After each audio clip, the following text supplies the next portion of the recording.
Did you know that New Zealand is roughly the same size as the United Kingdom, but has a population of just 5.2 million?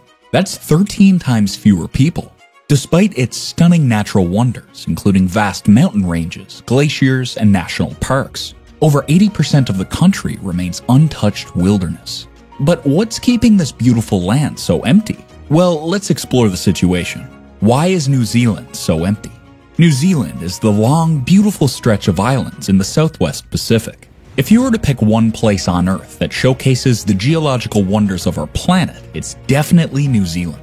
We're talking glaciers, volcanoes, geysers, fault lines, sheer cliffs, limestone landscapes, precious metals, massive mountains, and honestly, that's just the tip of the iceberg.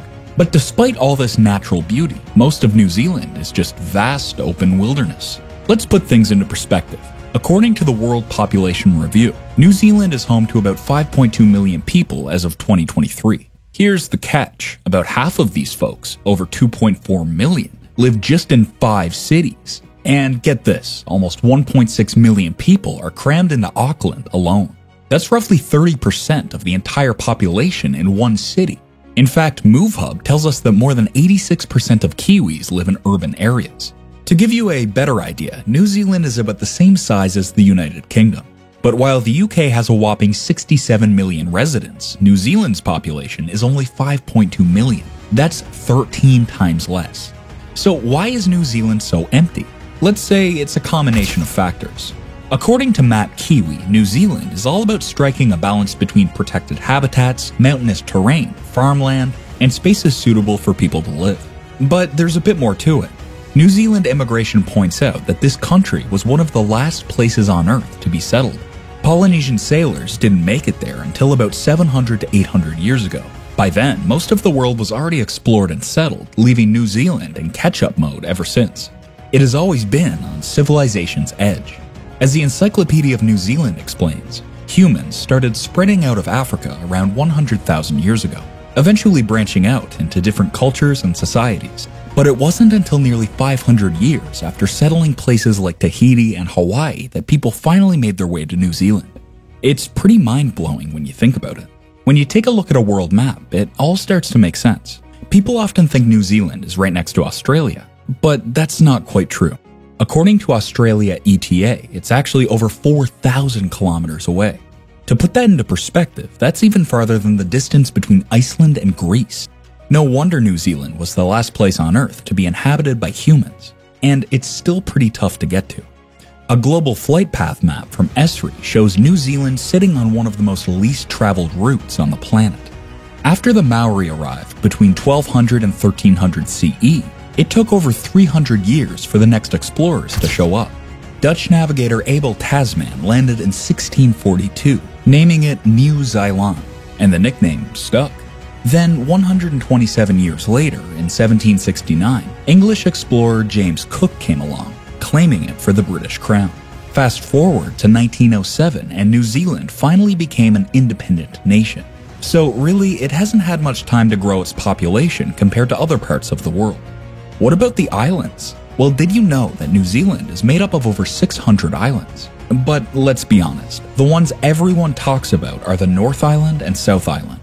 Many travelers assume that the South Island is the best to visit because of its breathtaking scenery. But locals, and we agree, will tell you that the North Island is where most of the action is. In fact, 75% of New Zealand's population lives on the North Island. Sure, the South Island is bigger, but it's much less populated, which adds to that empty feeling New Zealand is known for. The North Island. You might wonder what makes it so special. Well, for starters, New Zealand Trails tells us that a whopping 30% of the country is preserved as national parks. It's no wonder New Zealand's landscape stayed undisturbed for most of its history. It's a beauty worth keeping pristine. Now, remember, New Zealand is split up into 2 main islands, the North and the South. The North Island may be smaller in land size compared to the South Island, but it packs a punch in many other ways. It's the 14th largest island in the world and makes up about 43% of New Zealand's total land area. Yet it's home to over 4 million people, while the much larger South Island has just 1.2 million. Why the big difference? Well, the North Island hosts New Zealand's most bustling cities, Auckland and Wellington. Auckland, the country's economic hub and main port of entry, attracts expats for its job opportunities and top-notch educational institutions. Wellington, on the other hand, is the political capital, known for its lively and cosmopolitan vibe. Auckland is especially fascinating.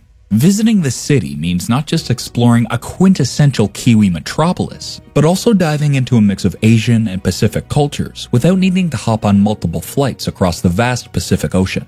Auckland holds the title as the world's largest Pacific city, with over 250,000 Pacifica residents. And it's also New Zealand's hub of Asian cultures. 1 in 3 Aucklanders is of Asian descent. If you stroll through the southern suburbs of Mangere or Manurewa, you'll find Samoan pani popo, or coconut buns, and Tongan ota ika, or raw fish salad. Central Auckland's Dominion and Sandringham roads are famous for their Asian kai, or food, offering everything from spicy curries to dim sum. The North Island isn't just about city life, though. It's also known for its incredible geothermal activity, boasting hot springs, geysers, and stunning natural attractions. And let's not forget the beautiful swimming beaches and top-notch scuba diving spots. Thanks to its location closer to the equator, the North Island enjoys warmer weather, making it perfect for enjoying lakes and beaches year-round. Sounds like a dream, doesn't it?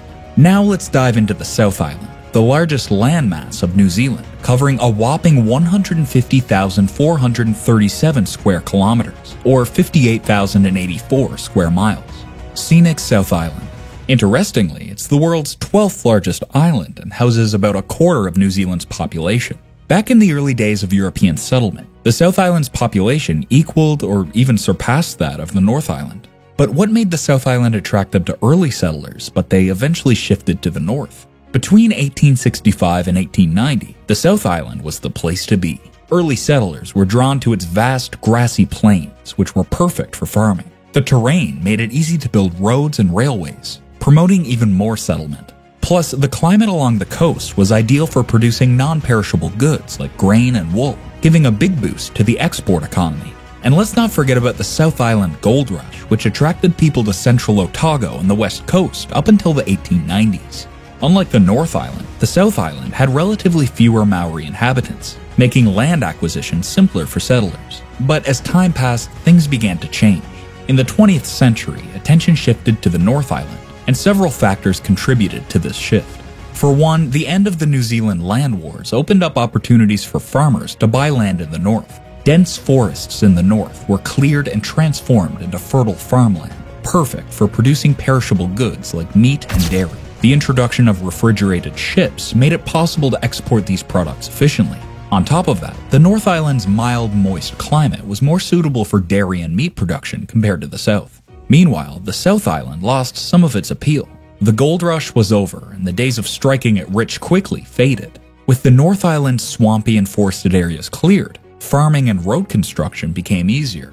Auckland blossomed into the country's main port and industrial hub, attracting businesses, immigrants, and job seekers. The North Island's economy grew stronger, thanks in part to the establishment of pine forests, transforming both the landscape and the region's economy.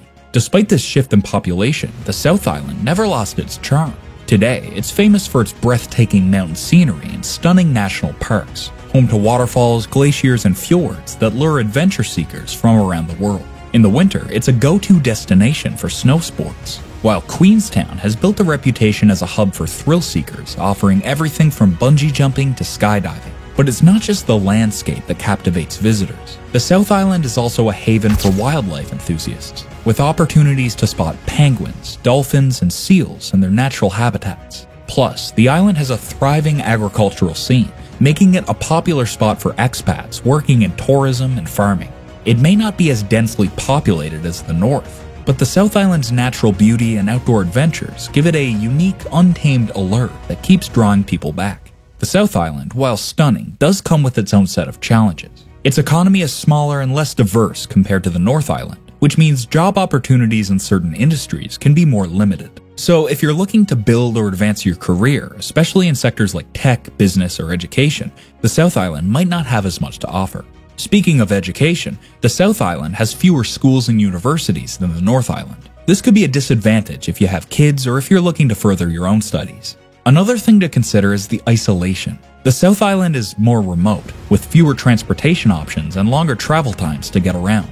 It's all part of the island's rugged charm, but it can make things a bit more challenging when it comes to accessibility. NewZealand.com even points out that 2/3 of the South Island and 1/5 of the North Island are mountainous. That's a big reason why much of the South Island isn't suitable for development, and why, according to the World Population Review, almost 80% of New Zealand's population lives on the North Island. Then there's agriculture. Massey University tells us that at least half of New Zealand's land is devoted to agriculture to sustain the population. Of that land, a whopping 73% is used for livestock farming. This is particularly noticeable on the South Island, where vast farmlands stretch out across the plains and valleys, adding to its remote, untouched vibe. Now, here's something to think about. If you had the chance to live in New Zealand, would you choose the bustling cities of the North Island or the remote natural beauty of the South Island? Let us know in the comments. And don't forget to subscribe and turn on the notification bell for more fascinating videos like this one.